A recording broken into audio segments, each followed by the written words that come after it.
Functional versus class components.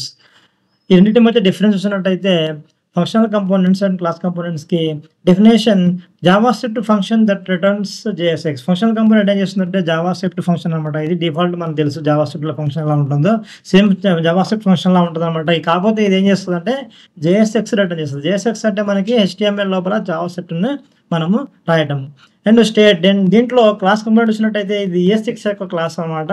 మనకి ES6 ఫీచర్స్‌లో class అని చెప్పేసి ఒకటి మనకి కొత్త ఫీచర్ అనేది రావడం జరిగింది. ES6 2015 వర్షన్స్ లోపల.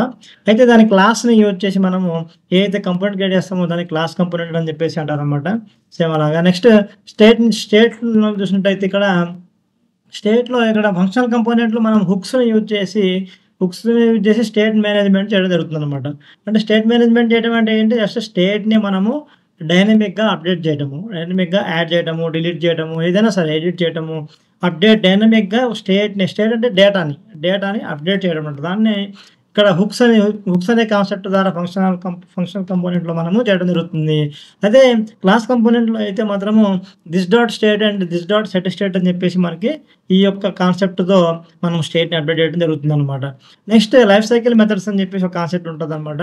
ఇది ఫంక్షనల్ కంపోనెంట్‌లో ఉండదు. జస్ట్ క్లాస్ కంపోనెంట్‌లో ఉంటది. లైఫ్ సైకిల్ మెథడ్స్ అంటే ఏం లేదు, మనకి కంపోనెంట్ మనకి రెండర్ అవటము, కంపోనెంట్ రెండర్ అయిన తర్వాత మనకి కంపోనెంట్‌లో చేంజెస్ అవ్వటము, తర్వాత కంపోనెంట్‌ని మనము రిమూవ్ చేయడము. ఈ 3 ఉంటాయన్నమాట. Did mount, did update, did unmount. అంటే డిడ్ మౌంట్ అంటే మన కంపోనెంట్ అనేది రెండర్ అవటము. అంటే మన కంపోనెంట్ మనం లోడ్ చేయడం అనమాట. నెక్స్ట్ అప్డేట్ అంటే కంపోనెంట్ లోపల డేటాని అప్డేట్ చేయడం. డిడ్ అన్మౌంట్ అంటే ఏంటంటే మనకి కంపోనెంట్‌ని రిమూవ్ చేయడం. మన బ్రౌజర్ లోపల కంపోనెంట్ రిమూవ్ చేయడం. ఈ మూడింటిని కలిపి ఏం చేస్తారు, ఏంటంటే సింపుల్‌గా లైఫ్ సైకిల్ మెథడ్స్ అని చెప్పేసి అంటారనమాట. ఇది క్లాస్ కంపోనెంట్‌లో వాడతారు. కాకపోతే మనకి ఫంక్షనల్ కంపోనెంట్‌లో ఈ లైఫ్ సైకిల్ మెథడ్స్ ఉండవు. లైఫ్ సైకిల్ మెథడ్స్ బదులు మనకి హుక్స్‌లో యూజ్ ఎఫెక్ట్ అని చెప్పేసి ఒక హుక్ ఉంటదనమాట. దీని ద్వారా ఈ లైఫ్ సైకిల్ మెథడ్స్ అన్నిటిని కూడా మనము మేనేజ్ చేయడం జరుగుతుందనమాట. అయితే ఫంక్షనల్ కంపోనెంట్‌లో దిస్ అనే కీవర్డ్ ఉండదనమాట. ఎందుకంటే అక్కడ దిస్ అనేది మనకి ఆబ్జెక్ట్‌లో క్లాస్‌లో మనం వాడతాము. జావాస్క్రిప్ట్ క్లాసెస్ ఆబ్జెక్ట్‌లో వాడతాము. కానీ ఇది ఫంక్షన్ కాబట్టి ఫంక్షన్ లోపల దిస్‌ని వాడము. అదే క్లాస్ కంపోనెంట్‌లో అయితే మనం దిస్‌ని యూజ్ చేసి మనం అక్కడ కావాల్సిన మనం ఏవైతే మనకి అప్డేట్స్ ఉన్నాయో దాన్ని యూజ్ చేసి మనం చేయడం జరుగుతుందనమాట.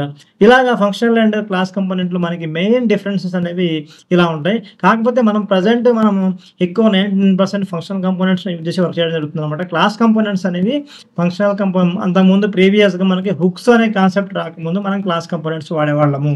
కాకపోతే హుక్స్ అనే కాన్సెప్ట్ వచ్చిన తర్వాత మనం ఎక్కువగా ఫంక్షనల్ కంపోనెంట్స్‌నే వాడటం జరుగుతుంది.